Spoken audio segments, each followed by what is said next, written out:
Rolling out with the future, electric dreams inside. Justise, Ray, and Phil light up the mic. From the latest in tech to the roads we pave, debating all things EV, the power we crave.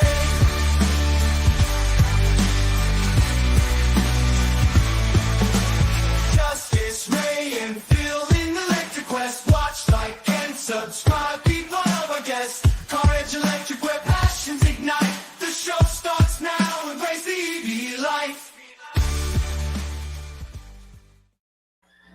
I love that opening. Hello, guys. I say that every week. I love that opening.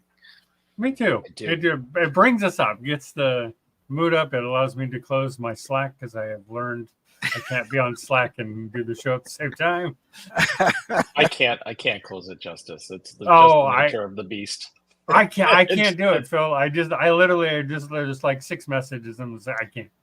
Good thing Ray is not in it. We're very busy helping people. So. Yes. Although I will suggest that Patrick suggested that perhaps I might want to give it a try. And I suggested that I will remain a slacker and slack off and not utilize Slack. Ray, you would just get so many messages from so many people if you were on Slack. Yeah. Guarantee all the new people would be like, "Are you really Ray?" No. I am not. But I'm glad I get our time here. Yes. Every week. Well, yes. Most weeks. Yes. Most weeks, yes. And can I say before we start, happy early birthday, Ray? Well, thank you very much. Your birthday is tomorrow? It is, yes. Rumor has it, and I've been spreading the damn rumor for, I don't know, the better part of 6 months now, that yes, my birthday falls on the 25th of May every year. So, yes. Oh, every year. Okay. So it doesn't. Glad that it stays on that one day. Yes. And it doesn't, fluctuate. It makes for some consistency. And it's the only consistency in my life. So. See, I just chosen my birthday is going to be the second Saturday of May. I like that. It makes it easy. Oh, yeah. That's a good choice. Yeah, that's a great way to do it. Yeah. Mm-hmm. Yeah. So what are you talking about today on the my headline just for you, Phil, on the only EV show? Yep. Today. Yeah, I see that. I saw it. Don't think I didn't notice. Crisis is the charging crisis that we're not charging enough money to charge your EVs, or well, that's not true. I have learned the non-Tesla chargers are expensive. Really? They are. Like, it really kind of almost eats up any of the savings you're making in there. Wow. It really, like, I've seen as high as 56 cents a kilowatt hour. And at a what charge is it point. normally? My average is 17 cents a kilowatt hour, which is great. Yeah. It's like that's really nothing for me. I pay under $20 a month to charge mine. If I go on a road trip, obviously that changes. But for me, I'm under $20 a month. But that's at 17 cents a kilowatt hour. If I was at 56 cents a kilowatt hour, it'd just be like, can I get a hybrid? I mean, I'm not even in my car necessarily for gas savings. I love my car. Yeah. But I wouldn't want to be more expensive. That's just insane to me. Well, but the truth is that whoever's building these charging stations, they're a for-profit business. So how else are they going to make money unless they charge you way more than what they have to pay for it? I would have a question for David. Was the 61 cents at the Supercharger, is that the Tesla Supercharger? And was that for a non-Tesla or for a Tesla? I have all kinds of questions about that I don't know anyone who's charged at Tesla who doesn't have a Tesla and what their prices are different. Because I know mine's fine. Like, I don't really have a problem. I've only go here in California, so it's all relatively the same. So if you use a Tesla supercharger, but you don't drive a Tesla, Mm-hmm. you pay a higher rate than someone who has a Tesla? I mean, that has to be. I mean, yes, I know for a fact you do. I just don't know what the rate is. Gotcha. But there is a place in the Tesla app to do that.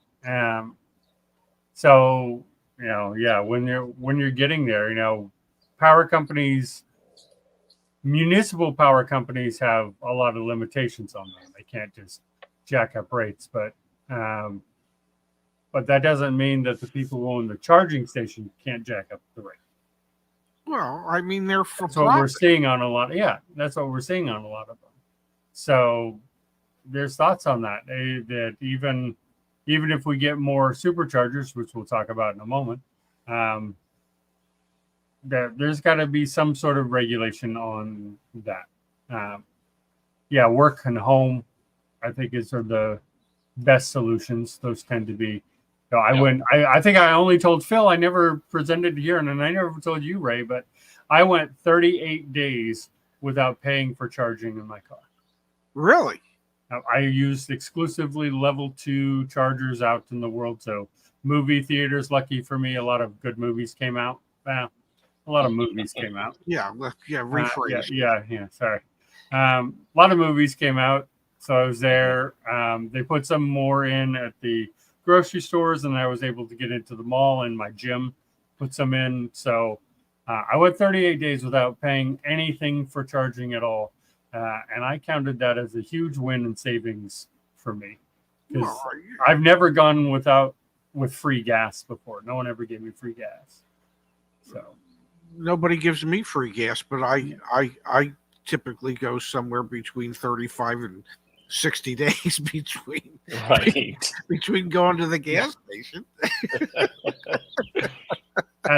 Igor, yes, we are starting to see this happen again. This happened like 2 years ago in the winter, but we're starting to see it here a lot now.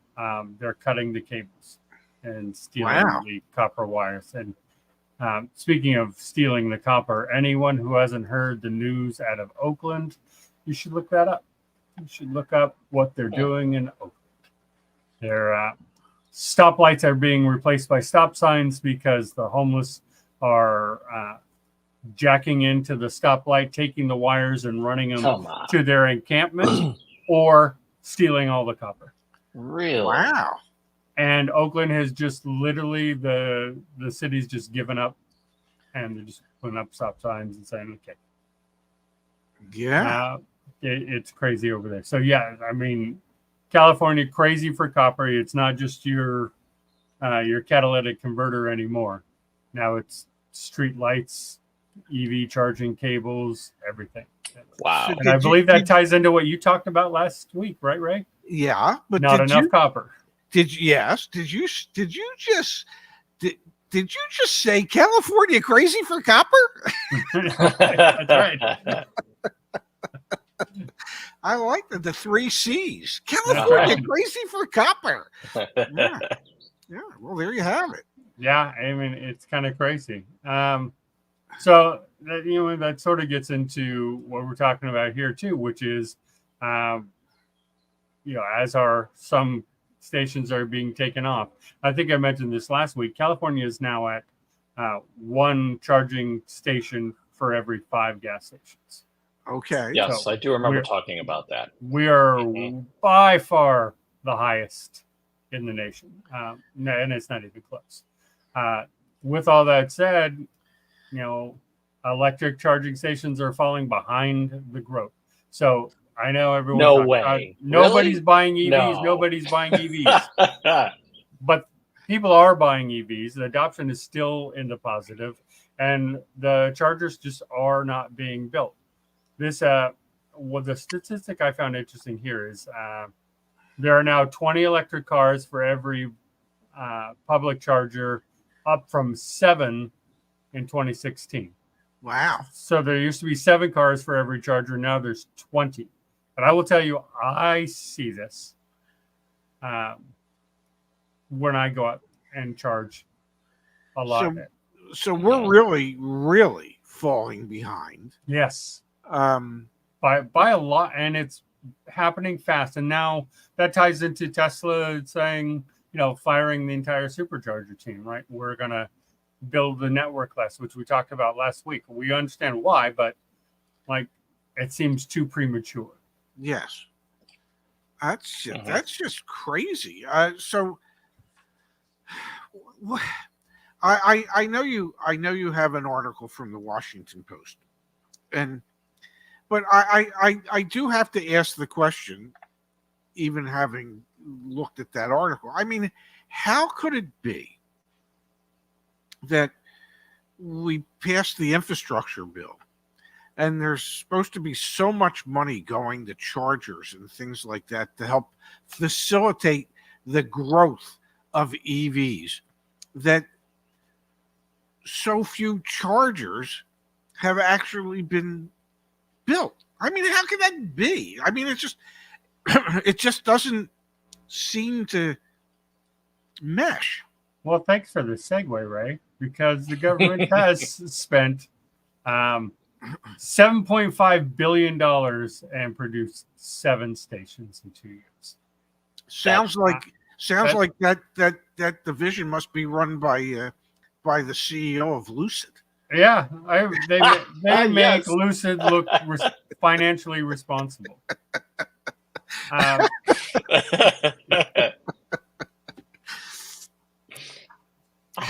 How's that possible? Yeah, I mean it's because it's a government program, right? First off, that. Yeah, but still, I mean, look, and it's that's a manipulation of numbers. We know that it's a manipulation of numbers for headlines. The $7.5 billion is the total allocated. yes. But in 2 years, we've only built 7 stations. It's not all $7.5 billion is used up. Okay. That's not what we're saying here. But that is what I'm like, saying in our headline, but that's not the truth. but that's almost like what the Washington Post is intimating in that headline. Lots of people ran with that. And that's just like everything else. That's a slight manipulation of the numbers. But the truth is that it is in 2 years that we've only created 7. The government has only created 7 stations, and the administration promised 500,000 by 2030. Okay. Oh, really? Yeah. Only got to do 499,992 more. Seems like they're so on track to reach that. Yeah. And yeah, go on. It's 500,000 total, so that includes everything existing now. Yeah. But okay. But we're still 400,000 away. Just right. It's only that far, right? It's only that far, Justin. I don't know. Yeah. Yeah, of course. It's clickbait. That's how we. And what's interesting is that only 7, yet there's still that push for everyone to get into an EV. I agree. Like I think we've discussed on the show. Like I'm very pro EV. As everybody knows, I love my car. not you. No, I want everyone to be an EV because it makes it all cheaper. But yeah, I think California. You'll never hear me say this again. Record this, folks. California did it right. California absolutely did it right, and the infrastructure came far and fast. It came very, very quickly, and that's why it's easier to own an EV in California because our infrastructure kind of is there. I mean, we're not even where we want to be, and it's pretty easy just to charge your EV here, like no matter what. So we really did it right as far as what should come first. And I think not everyone wanted to do it. I think there's states who are pushed against it. As we know, EVs are half a political opinion and half a vehicle. So there's some states that don't want to do it. And then we end up in this where if you don't own a home, it's becoming very difficult to be adopting EVs. Well, not only that, it's becoming increasingly more difficult to own a home. No. So that California has not done that right. So that just exacerbates the entire thing. Because I've heard you and many, many, many others state Well, just charge your damn car at home. Well, if you don't own a home, or you can't own a home, I guess you can charge it at your rental property. If you have a If they rental have it, property, right? yeah, if they have it, but Yeah. it's. I've said it before. I will say it again. I will say it till I'm blue in the face, and I will say it until I probably take my last breath. Infrastructure has to come first. There has to be a plethora of charging stations.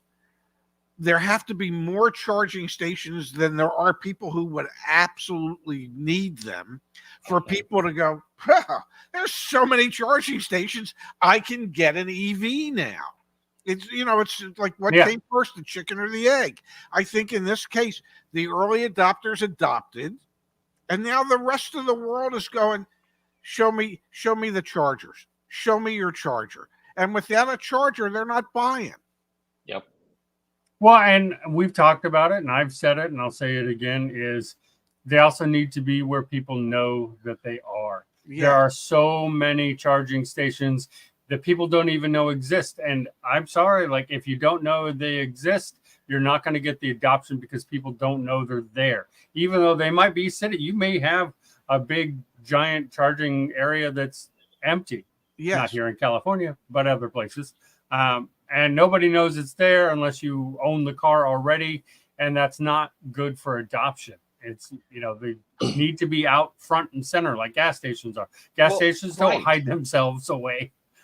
And and gas stations should be installing them, right? Or if the government can subsidize them to be installed there, because that is the front facing. That is where people are used to putting gas in their car, right? So why not make that the same for charging?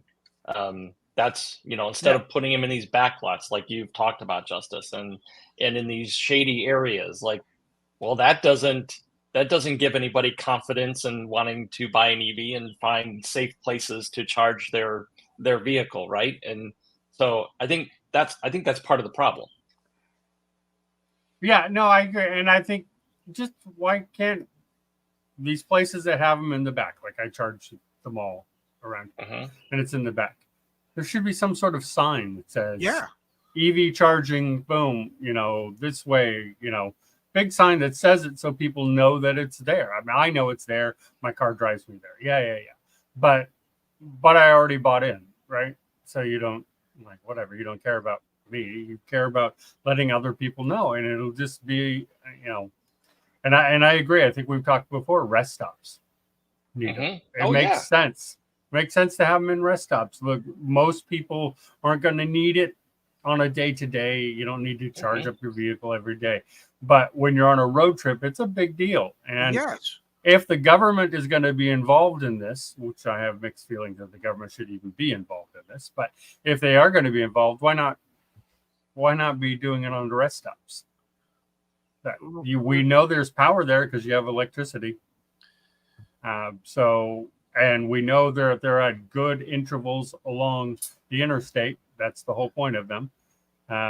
So I agree. I think we should be putting them in at rest stops, and we don't need necessarily giant. The gas station thing, Phil, I have thought about so many times because Shell's doing it, but you sit there for longer than it takes you to fill up your gas tank. Not as long as not EV haters say you do, but it's about 15, 20 minutes that you're going to sit there. So you need more space. Flat out, you need more space in there, and because you need more chargers. Because you need more chargers because it takes longer. So I'm a big proponent of shopping centers. That's where I can go in, I can plug in, I can run into Target and get my stuff, come out, and my car's charged. That's the ideal, I think, for me, is just the shift in how that all works.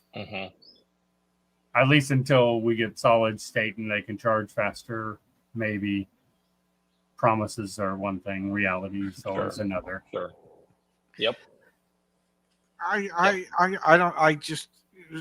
agree that there needs to be more, and they need to be visible. Yeah. Because if they're visible and they're not hidden behind the mall, because how many people are driving behind the mall?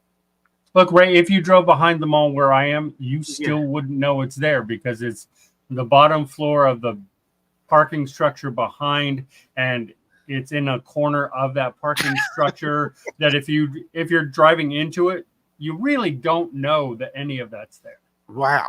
Yeah, so the stuff has to be visible, because once it's visible, it's easier for people to accept that they can find a charging station easily, because they'll remember in their mind, oh, I saw one at Poplar in Maine. Great. Okay.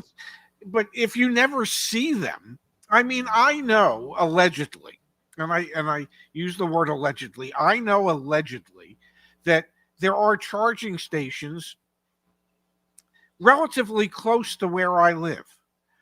I've never seen one, and I know I don't drive a lot, but I've never seen one when I do drive.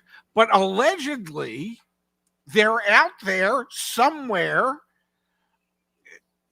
And if I can never see it to know that it's there, why would I ever consider getting an EV? It's agreed. And if we want EV adoption, I agree with that, and it kind of needs to be out there and shown that. Gerald here actually has a good point. EV chargers are considered commercial activity and therefore prohibited from being located at rest stops. Well, that's interesting. That actually makes sense. Yeah, that totally makes sense. I had not considered that. But we know we need more, as we've talked about. Someone said in here in the comments, and we've talked about on our previous show, there are people who are trying to get EV stations listed on the road signs. Sure. Gas next exit, EV charging station next exit. Well, something, because I've run into that in my Tesla. Just thinking about it as I'm going on my drive to the coast, and I look and I'm like, if I didn't know, what would I do? Like, say I went offline on my car and I needed to charge up, like I wouldn't know where to go. I just know when Zach and I drove cross country, all of a sudden you'd see a giant ass sign that might say pilot fuels, and the sign was 75 feet up in the air, and you can't miss it. And it says pilot fuels, this exit. Well, I don't ever recall during those trips seeing a giant sign lit up, flashing, that says EV charging station. Yep. No, yeah, absolutely. And yes, this is actually a real problem. Cars icing the stalls. I've seen that here many times. See the big, it's almost always somebody in a truck. And they'll park across multiple charging stalls just because. And I'm just like, we're not going to stop people from being a word that I can't say right now. Jerks. Jerks. Yeah. Because of them from being jerks. That's human nature. That's always going to happen. It just is what it is. And I don't, like I said, EVs are half car and half political opinion for some reason. And I don't really understand why they, like, who cares what I drive? I don't care what you drive. I'm not one, and I've never heard personally, I've seen stories. I've never heard any EV driver personally be like, oh, you need to not drive that car. You need to, like, I don't hear that out there either. I'm sure there are some. I'm not saying there aren't. And there's probably, most of them are here in California, probably. Yeah. So Igor mentioned, he's got a friend who's, so I get that. And I mean, isn't the fact of having a gas station, you're not profiting so much on the gas, right? No. So it's you're using the gas to get people to come to your convenience store, right? So is there a world, that, you're bringing EV folks to your gas station, and they come into spend more time in your convenience store to spend more money in your convenience store to potentially offset, the loss of profits that you're getting by setting up these stations. Just thinking through it. Well, if the average person is going to spend 15 to 20 minutes charging their car, you're damn right they're going to be wandering through your convenience store and paying way too much for their potato chips. Yeah. And Well, I mean, if I'm really low and it's going to take me 20 minutes to charge my car, or you have a very slow charger, what am I going to do? I'm going to get bored. You guys can see me. I obviously eat when I'm bored. So what am I going to do? I'm going to go into your convenience store. I'm going to grab your 7-day-old hot dog and a giant Slurpee and a bag of chips. And I'm just going to go sit in my car and I'm going to eat all that. And it's going to be 10 minutes later. I'm going to go back into your store. I'm going to buy some more. Like, it makes sense to just like keep us there. David mentioned that down in Florida, I guess they're going to put charging built into the roads. If you remember, Justise, you have that, sir. We talked that a little while ago, right? In Detroit here, we have a patch of road that they're testing that has something similar to that. You can drive over. You guys are first in the nation to do that, to actually put that into, and wireless charging as you drive. Yep. How are they going to collect? Well, it would be a level 2 situation. So it would be, look, we all know how they're going to collect. It's all going to eventually go to a per mile driven system. Yeah. They're going to get rid of the gas tax or just add a new one on top of the gas tax. I don't know. I do know California will do both, but the rest of the nation may choose one over the other. But we know that's what it's going to go, and then there'll be some sort of thing about charging your vehicle. Do they have in Detroit areas where you just pull in and you park and it's wireless charging, or are you talking about miles of roadway? No, it's miles of roadway right now. You're driving. Yeah, actually, I think it might only be like a mile or two. If that, it's a very short stretch of road that they're testing on. Wow. Yep. Mm-hmm. I do remember the fraud of solar roadways a few decades ago. That was really, really big online and was not accurate and not possible. It was, and then Sam says, "Yeah, we don't have Buc-ee's here in California, so if I go on a road trip, I will search those out." Yes, that's what it was. It was solar freaking roadways. Yep. Yeah. It was a great concept, but not doable and doesn't make actually a lot of sense in the end. But I agree, Pojak. Phil, you guys can't keep your normal roadways in condition. Look, I know. Look, I can't control what the weather does, right? We get wild temperature fluctuations here that are just crazy. And we go from minus 20 one day to freaking 50 the next day, and the road doesn't like that. And it just cracks. And then they decide to do nothing about it. That's the other side of that. That's the other side of that. Yes. That sounds like most states, by the way. Yeah, not doing anything about it. Yeah, no, that I think America is running up to an infrastructure crisis very quick. I think it's been building for a while. I agree. We love when spring and summer comes around, but we hate it for driving around town, because that is when we know all the orange cones come out and all the road work starts happening, and we're like, all right, spring and summer's here. But Phil, gotta fix the roads. There's a section of the 405, and I know you know where that is. Yeah, of course. That down in the LA area goes out to Santa Monica, that has been yellow coned and under construction the entire time I've lived in California, which is over 30 years now. Wow. And it has only ever been cones and road work. And I've never seen anything done, but I am told that they're always working on it. I'm sure it's some sort of budget scenario where they are embezzling money of some sort. Just the way that works. Can't be. Government-sponsored embezzlement. You have to love it.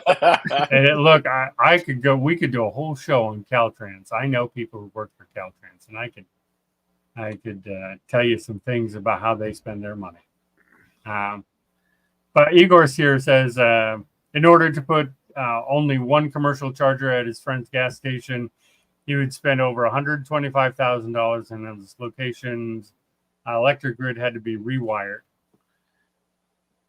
Wow! To put that in, I don't know why. So Igor, rewired. is that $125,000 after the 50% subsidy from the government, or either way, it's way too much money. It's a lot of money. I'm not. Hey, this is all new.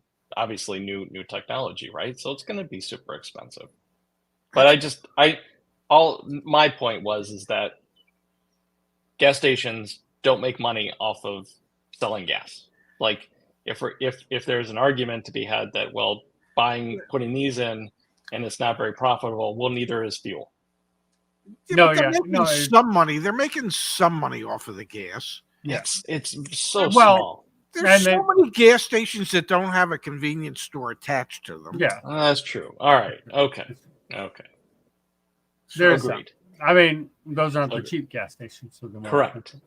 But yeah, but to that point, you just charge more for the per kilowatt hour to help offset. So $125,000 after subsidies. Wow, yeah, that's crazy. Ouch.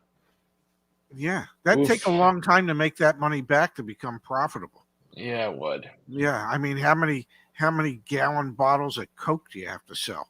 Right.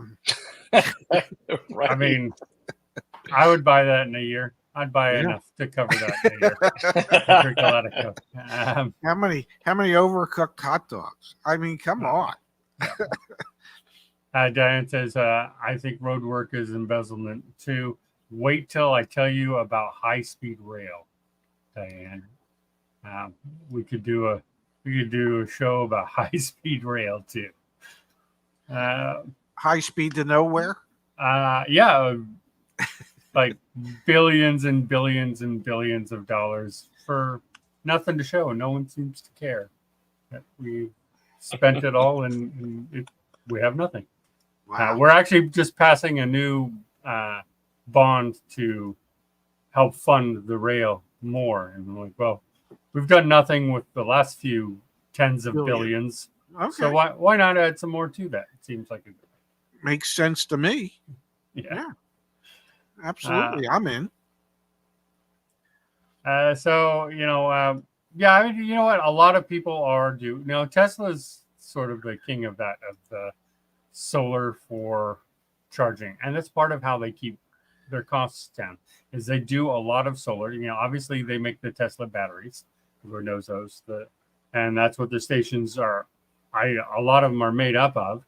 And they either fill those during the low peak period of the time, overnight, or they have a lot of solar at a lot of their places that helps fill up those batteries too. And that's how Tesla keeps the price down. Of course, Tesla owns every part of that. They make their batteries, they make the solar panels, they sell the solar panels. So when you're vertically integrated like that, it brings the price down. And I think not everybody has put the money into that. Ford certainly hasn't. I remember that Ford was going to build all those stations. We saw the pictures of what their chargers were going to look like. I tell you, I've never seen one. I've been at the Ford dealership. I ain't never seen one of those superchargers. They put the whole thing on hold at the moment. Yeah. They put great transition into Ford's holding off on having the dealerships make their transition, right? Yeah, of all that stuff and all the fights they had with the dealers, now they're like, well, maybe we'll pause this program. Imagine being the dealers that said no from Jump Street. Oh, all the money they've saved, and just to be able to thumb their noses at all those Ford execs. Yeah, imagine the ones that said yes, Ray, and put all the money and infrastructure into their business. Yes. And now Ford is like, well, maybe not. Like, okay, are you going to reimburse all those dealers for all the money they just spent? Oh, but we already know they're not. Yeah. Well, and originally it was what? The expenditure was either $500,000 or $1 million. And they were claiming that the vast majority of the dealers opted to go with the $1 million package because that way they could get unlimited EVs to sell. And well, they are. Those dealers must be thrilled. They do have unlimited EVs and stuff. Their lot's just full of them. Yes. They can sell as many as they would like. Yeah.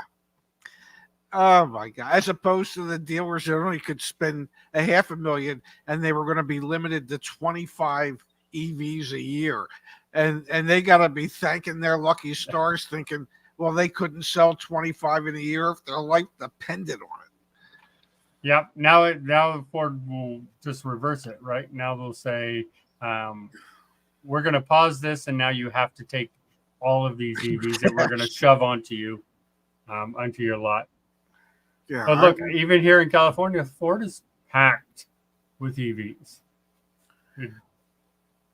And, this is where they sell the most, and they're still just sitting on them. So what is the number one selling EV in California? Is it still the Tesla? Yeah, I mean, the Model Y is the number one selling SUV in the world. Yeah. And yes, in California, the Tesla. Yeah, go look it up. Say that again. Yep. Say that again. No, it beat out Toyota. It beat out Toyota. What? It's the number one selling single model SUV. Yep. The only thing that outsells the Model Y in the U.S. is the Ford F-150. And wow. So they're doing very well with those. Okay. Single model. This isn't overall. Tesla doesn't sell more Teslas than Toyota sells Toyotas. Tesla Model Y outsells Toyota RAV4. Gotcha. So you have to break it. You have to get into semantics, though. But it's still true. I once went to work for the second largest mini dealership in the world. The only problem with it, their claim to fame, was that it was the second largest square footage wise, not second largest volume. Okay. So it is all semantics, because when I saw the Help Wanted ad for that, I'm thinking, oh my God. Yeah. I want to get a job at the second largest mini dealership in the world. Not knowing that they weren't anywhere near the top in volume. Just, we had a really big showroom. Super interesting. Goodness. Yep. That's, Douglas says, I see Model Ys here all the time. They're the new Prius. I will tell you, the big surprise that has happened to me in the last month is I have not left the house and gone for farther than 5 miles before I see a Cybertruck. I see a Cybertruck every single day. Wow. I still haven't seen one. And I will add that starting today, with the unofficial beginning of summer here at the Jersey Shore, the quality of the vehicles that I see down here goes up dramatically. So I would think if I'm ever going to see a Cybertruck, it is going to happen within the next 3 months, because I see every other exotic vehicle that you would never expect to see. So I'm looking forward to seeing my first one, and hopefully my gag reflex doesn't kick in. Igor sees them every day when he goes to his garage, when he starts selling them to other people. Yeah, well, that's different. Yeah, that's different than what I see. I just see it. Yeah, and they are coming down in price too. These they? Well, they're not. Yeah, they're not double the MSRP of them. Right. But hey, remember, speaking of Ray, remember when we talked a while back that Tesla didn't have Monroney labels anywhere? We talked, I think it was about almost a year ago now. Okay. We were talking that we never saw Monroney labels in Tesla. They all have them now. Something happened, and they all have Monroney labels.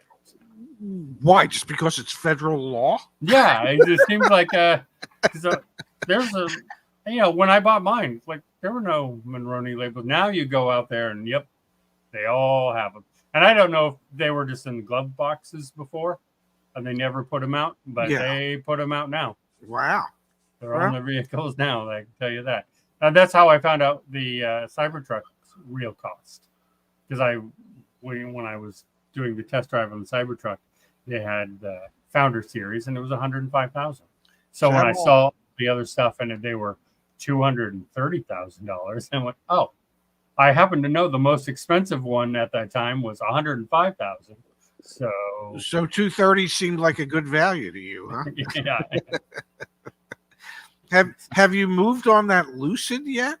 No. I can't see making a payment. But I will tell you this. My next EV may not be a Tesla just because they pissed me off. Really? What did they do? Really have pissed me off. Oh, so boy.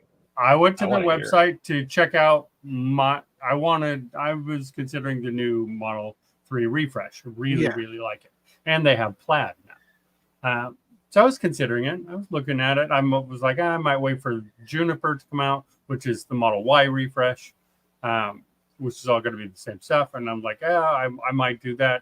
I wanted to look at it. So I went on their website to see what they're selling my car for. It's a 2020 Model 3 standard range plus with just over 60,000 miles on it. They're selling them for about 30,000, which I think is too much. Yeah. With the other price, I'm like, you should be down like 28, 25, somewhere in there. I did my trade-in estimate with them for mine then. Because I'm like, look, if you give me 25, even 20, I might be inclined to trade in. They wanted to give me $13,000 for my vehicle. But then they want to turn around and sell it for 30? Yeah. Okay. Well, now I can't tell you how pissed off there's nothing wrong with my history of my vehicle. Yeah. It's in great condition, new condition. I've done some upgrades on it actually, and I was pissed. I'm like, if you're gonna not just my value is 13,000. That would be one thing. If you're selling the car for 20,000, I'd be like, hey, that's kind of a big gap, but I get it. Okay.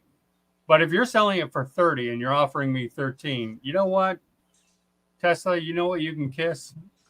My Lucid. You can kiss my Lucid. That's what you do. Wow.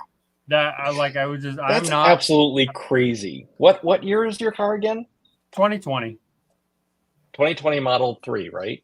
Yep, standard range plus. Standard range. All right, so I'm looking now. Rear wheel drive, the most efficient EV they've ever made, which is why I got it, because it's the most efficient. So it looks like there are units in Ohio that are used for $26,000. So maybe they're coming down in price. Yeah, but still $13,000. That's half. Yeah, and correct. And I get Tesla lowballs all trades, and they do, and I've known that. But you think their own cars? That's ridiculous. They would take mine in. They would have to do almost nothing to it, to turn it around and sell it for 30. So like, you can't give me 20. $10,000 profit isn't enough for you. You can't give me 20 because they also know battery health, right? They track my car. I still, after 4 years, have 97%, 97.6% battery health. Yeah. There's nothing wrong with my battery. It's fine. And it was that when I bought it. So like all the depreciated battery had already happened. So I'm just not. They just really pissed me off with that. That was just hearing that story is enough to turn me away from ever owning a Tesla or an EV. There's no reason. Well, right now there's a reason, but typically there's no reason for a vehicle to depreciate quite that much. And depreciation is one thing. Yeah. I understood depreciation. But when what you're offering me is so far different than what you're selling the exact same vehicle for, is what pisses me off. If you're saying, hey, this vehicle's only worth $20,000 now because of depreciation, I'd be like, oh, that sucks. Okay, I get. But I'm an EV enthusiast. I get it, and I like that EVs are cheaper. So if my vehicle lost value, okay, but it didn't lose the value that you're offering me trade for. It didn't lose that. I guess kind of it value. just comes down to the fact that they just don't want to be in the used car business. They really just don't. Yeah, and it just. But that really pissed me off. I was like, okay, well. So let me ask the next question. Now that they've pissed you off, if you were to ever get another EV. And to be clear, I plan on still on keeping mine to about 150. Yeah, but whatever. I love my car. Let's just say for giggles that you've grown weary of your Tesla and you want something newer. Hyundai Kia-ish? EV9, 100%. It would be an EV9. Okay. I'll tell you that right now. Okay. All the cars I've driven, and I go out every weekend, and I go and I drive new and used EVs every weekend. I try to get into all of them. Wow. We got into a brand new EQS last weekend. I will tell you, the first thing my buddy who bought the Hyundai Ioniq 5, and the one who filmed with me at the Lucid, first thing he said when he got in the car in the EQS was, well, I see where the money is in this car. We both liked the Lucid. He liked the Lucid. He's like, but the EQS over the Lucid any day, every day. He's like, you can feel the money and the luxury in this car. And he's right. And I said that about the Lucid. Is it Mercedes quality? No, it's just not. You're not. But we sat in that. It was great car. I really liked it, but it's way, way too expensive. Even if I had the money, it's just too expensive. I can't do that. But the EV9 I would be my next EV. Okay. I mean, between now and the time I actually get one, it'll be something else likely. But right now, if I was doing it today, that would be my car. Okay. Very cool. It's nice to know. You know what time it is? Nope. It's time that I am late for an onboarding. Oh, okay. Plus, it's lunchtime. Yeah. For those who want to know, it's just going to be a peanut butter and jelly sandwich today. Nothing fancy today. I'm sorry. You know what, Ray? I was already going to have a peanut butter and jelly sandwich today, so that sounds good to me. Well, I'm looking forward to it. Hey, you kids have a great holiday weekend because I heard there's a holiday. Well, Ray. Yeah. And a happy birthday. Thank you. I get to spend it with my family tomorrow night, so I'm looking forward to that. Awesome. Yeah. Awesome. And you'll get your computer fixed. So your camera. Eventually, we'll get it fixed. Yeah. I'm not worried about that. All right. So we will be back next week. I do have an invitation out to the guy that we spoke about. Okay. So hopefully, we'll have him on next week. I'd love to have that discussion about that topic. It's interesting. We'll see. Terrific. So we'll see everyone next week. Phil, I will see you in about an hour. I think so. I have so many. Yeah, I don't. Yeah. Whatever it is. I'll see you later. I don't know where. It's See ya. Bye, everybody. Thanks, everybody.